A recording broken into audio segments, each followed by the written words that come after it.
ছাত্র জনতার আন্দোলনে ৫ আগস্ট রাজধানীর চানখারপুলে গুলি করে ৬ জনকে হত্যার ঘটনায় মানবতা বিরোধী অপরাধের মামলায় আন্তর্জাতিক অপরাধ ট্রাইব্যুনালে প্রথম আনুষ্ঠানিক অভিযোগ দাখিল করেছে প্রসিকিউশন। অভিযোগ আমলে নিয়ে প্রধান আসামি ডিএমপির সাবেক কমিশনার হাবিবুর রহমানের বিরুদ্ধে গ্রেপ্তারি পরোয়ানা জারি করেছে ট্রাইব্যুনাল। শেখ হাসিনার নির্দেশেই এসব হত্যাকাণ্ড হয়েছে বলেও জানায় প্রসিকিউশন।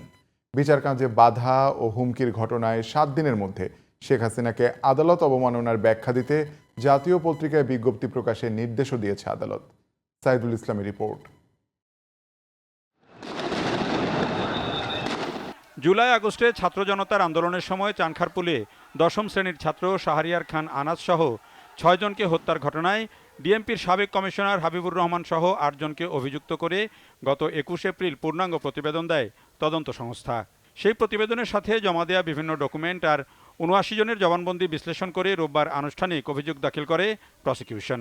একটিমাত্র অভিযোগের পক্ষে ১৯টি ভিডিও ক্লিপ, ফোনালাপ আর গণমাধ্যমের খবর যুক্ত করা হয়েছে অভিযোগপত্রের সাথে। তবে কতজনকে চূড়ান্তভাবে সাক্ষী করা হয়েছে তা জানায়নি প্রসিকিউশন। গ্রেপ্তারে থাকা ৪ আসামির উপস্থিতিতে বিস্তারিত শুনানির পর অভিযোগ আমলে নিয়েছে ট্রাইব্যুনাল।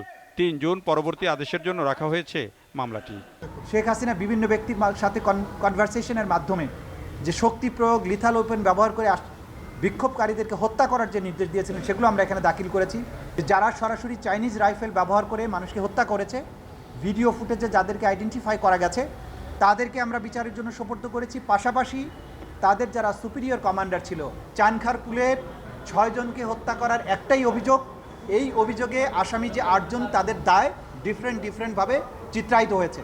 কেউ কমান্ড রেসপন্সিবিলিটিতে, সুপিরিয়র রেসপন্সিবিলিটিতে, কেউ সরাসরি নির্দেশনায়, কেউ অ্যাবেটমেন্টে, কেউ পার্টিসিপেশনে, এইভাবে বিভিন্ন রেসপন্সিবিলিটিতে বিভিন্ন ক্যাটাগরিতে তারা আসামি হয়েছেন। ট্রাইব্যুনালের নিষেধাজ্ঞা থাকার পরও সোশ্যাল মিডিয়ায় নানা ধরনের বক্তব্য ও বিচার কাজে বাধা দেওয়ার অভিযোগে সাবেক প্রধানমন্ত্রী শেখ হাসিনাকে ৭ দিনের মধ্যে আদালত অবমাননার ব্যাখ্যার বিষয়ে জাতীয় পত্রিকায় বিজ্ঞপ্তি প্রকাশের নির্দেশ দিয়েছে আন্তর্জাতিক অপরাধ ট্রাইব্যুনাল। কন্টেম্পট প্রসিডিংসে সাধারণত নোটিশ জারি হওয়ার পরে পত্রিকাতে বিজ্ঞপ্তি দেওয়ার প্রয়োজন হয় না, কিন্তু স্বচ্ছতার স্বার্থে, আন্তর্জাতিক মানদণ্ড রক্ষা করার স্বার্থে কেউ যাতে প্রশ্ন তুলতে না পারেন সে কারণেই এই আসামিদেরকে কন্টেম্পট প্রসিডিংসে হাজির হওয়ার ব্যাপারে পত্রপত্রিকায়, দুটো বহুল প্রচালিত পত্রিকায় বিজ্ঞপ্তি দিয়ে তাদেরকে আদালতে হাজির হওয়ার জন্য নির্দেশ যেটা দিয়েছেন সেটা নোটিফিকেশন আকারে পত্রিকা ছাপার নির্দেশ দিয়েছেন। সেটাও আগামী ৩ তারিখে ফার্দার আদেশের জন্য আসবে এবং সেদিন যদি তারা হাজির না হন, তাদের আইনজীবীর মাধ্যমেও যদি জবাব না দেন, তাহলে আদালত এই ব্যাপারে পরবর্তী আদেশ প্রদান করবে।